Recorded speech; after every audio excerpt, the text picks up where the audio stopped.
Is or eto talaga guys, parang nakikita natin na more on ano kayo guys, pagtatanim, no? More on pagtatanim ngayong January, mga kapiksi. So, hindi pa siya masyadong nagbubunga or magbubunga as of now kasi you're just doing the work, guys. Pero yung bunga na nakikita natin is yung mga update, no? Yung mga update, yung mga magagandang balita, lalo na kung yung mga pending application nga na nabanggit ko kanina. So, ngayon, makakatanggap na kayo ng mga magagandang update. Pero more on tanim lang kayo ng tanim muna ngayon sa ngayon, January, guys, no? And,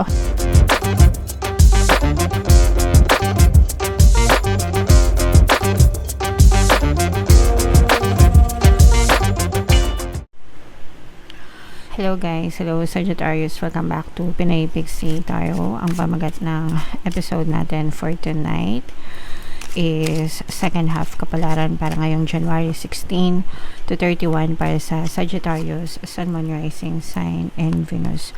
Unahin natin itong deck na to mga kapiksi. Ito yung mga angel messages para sa inyo or mga paparating sa inyo guys ngayong second half ng January. So, ito guys, unahin na natin ito kasi napakaganda nito. Ito yung mga gifts, mga regalo, no? May mga aginaldo sa inyo si Universe, may mga surprises, mga kapiksi, no? Mga handog na regalo sa iyo ni Universe, guys. So, be grateful and maging ready kayo dito sa mga regalo ni Universe, mga kapiksi, no? Maaari itong mga pagpapala, mga blessings, or whatever. Pwedeng mga answered prayers din itong mga regalo na to guys, okay? So, whatever kung ano man yung gift ni Universe sa inyo, mga kapiksi sa buhay nyo, tanggapin nyo na maluwag sa puso nyo and matuto kayo magpasalamat guys sa mga blessings or sa mga regalo na paparating sa inyo guys, okay?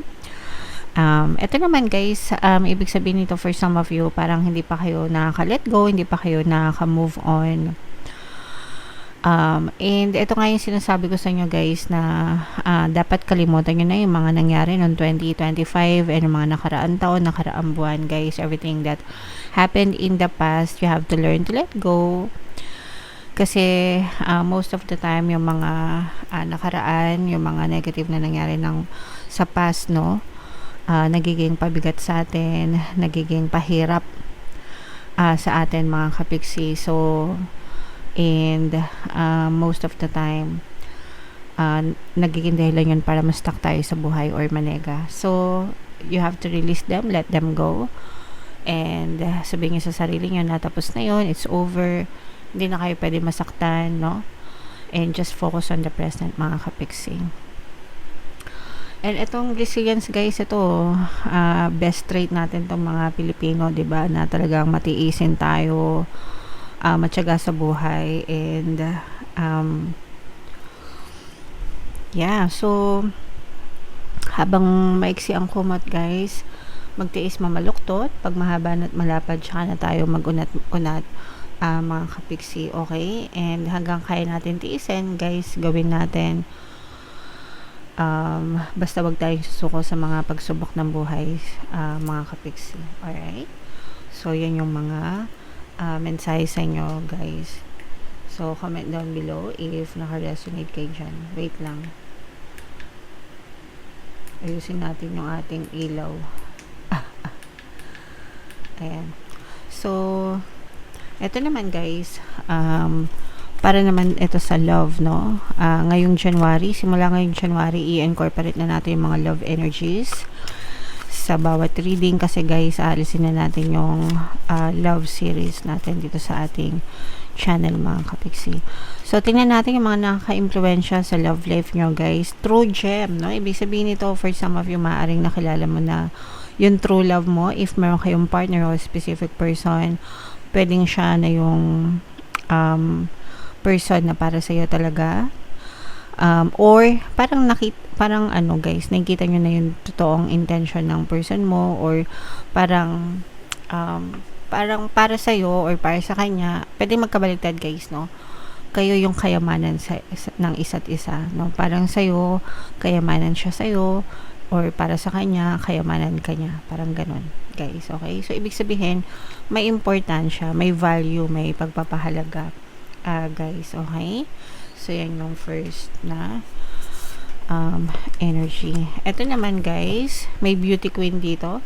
Ito guys, hindi lang to maganda na physical, no? Pero maganda rin yung ugali, maganda yung panloob na kaanyuan. Kasi ang totoong kagandahan, hindi yan nasusukat sa physical na kaanyuan lang, no?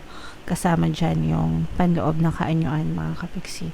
So, pwedeng kayo ito, pwedeng yung person nyo guys, pwedeng he, she, yung relationship nyo, pwedeng she, din, mga kapiksi.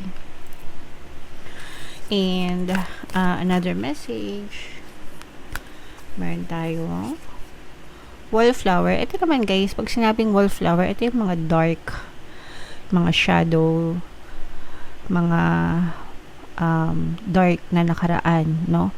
Mapapait na nakaraan, madidilim na nakaraan, mga kapiksi.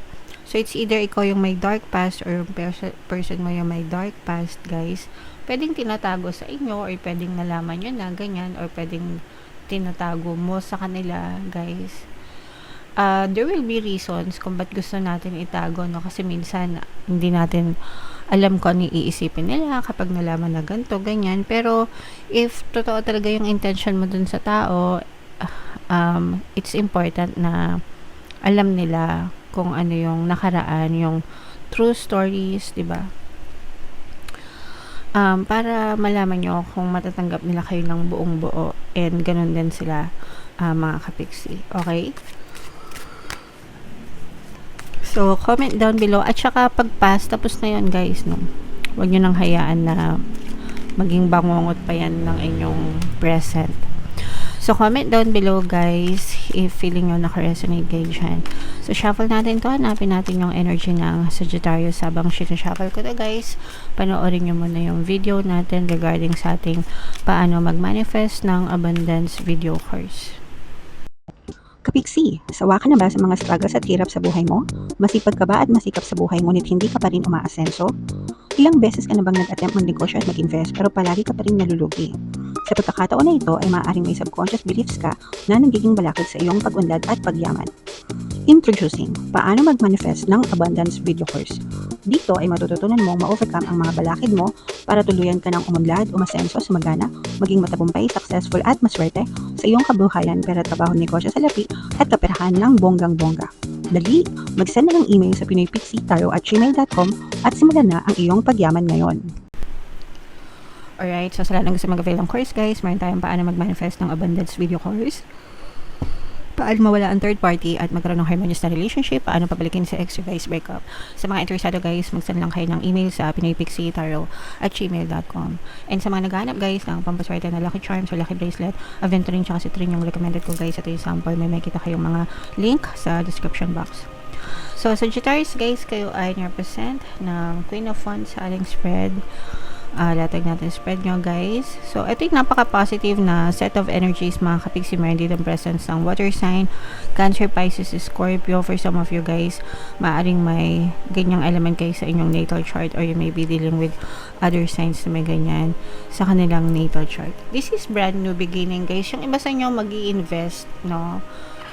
Meron kayong mga investment na pinupush simula ngayong taon ng 2026, and for some of you, guys, parang pinag-isipan nyo na itong mabuti, no? Kumbaga ready na kayo, pinag-isipan nyo na, may mga plano na kayo, guys, kaya ipupush nyo na itong mga investment na to, and ang goal nyo talaga is magkaroon ng more investments ngayong 2026 para sa mga dadating na taon.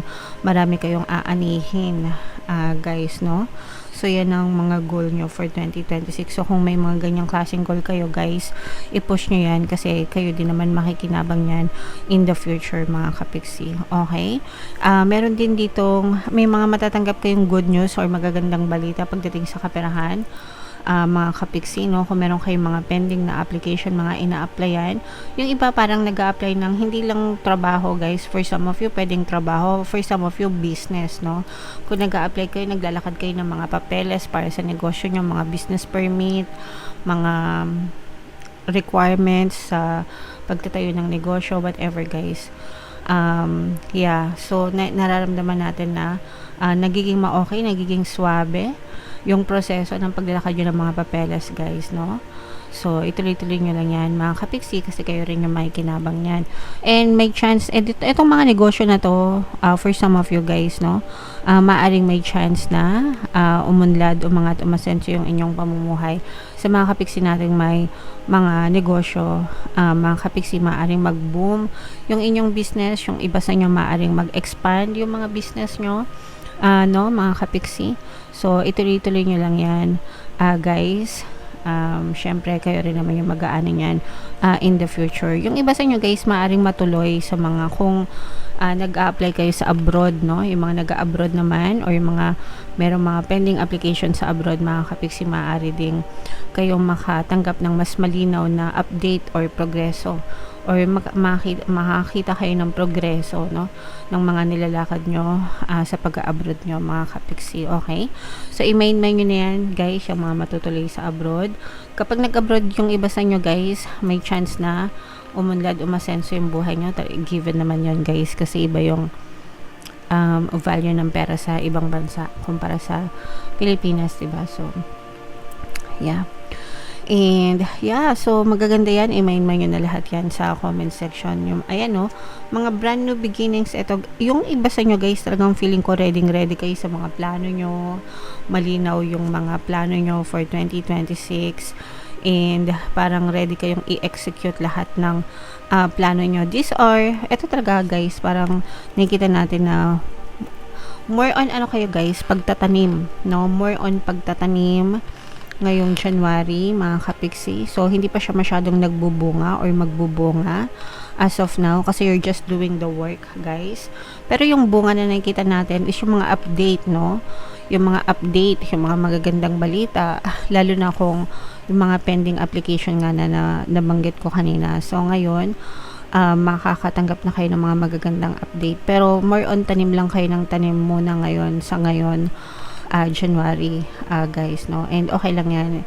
Nasa unang taon pa lang tayo ng 2026, so it makes sense na magtanim lang muna tayo na magtanim, Sagittarius, okay? So guys, no, samantalahin nyo itong pagkakataon na to para gumawa kayo ng plano for the entire year. Lahat kayo, no, ina-encourage ko na magplano. Kumuha kayo ng papel ng notebook, guys.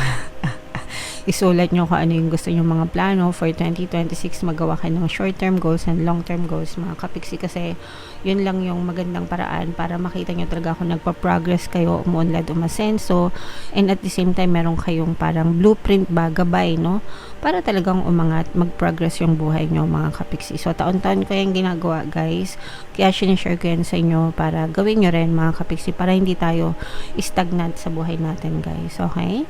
Alright, so yeah, comment down below, Sagittarius, if naka-resonate kayo lahat ng mga magaganda dito guys, i-main nyo na sa comment section. Ito yung ating 2026 kapalaran guys. Ito naman yung ating success stories ng paano mag-manifest ng abundance video course. Thank you for liking, sharing, and subscribing guys. See you next time. I love you all. Have a nice day. Bye-bye.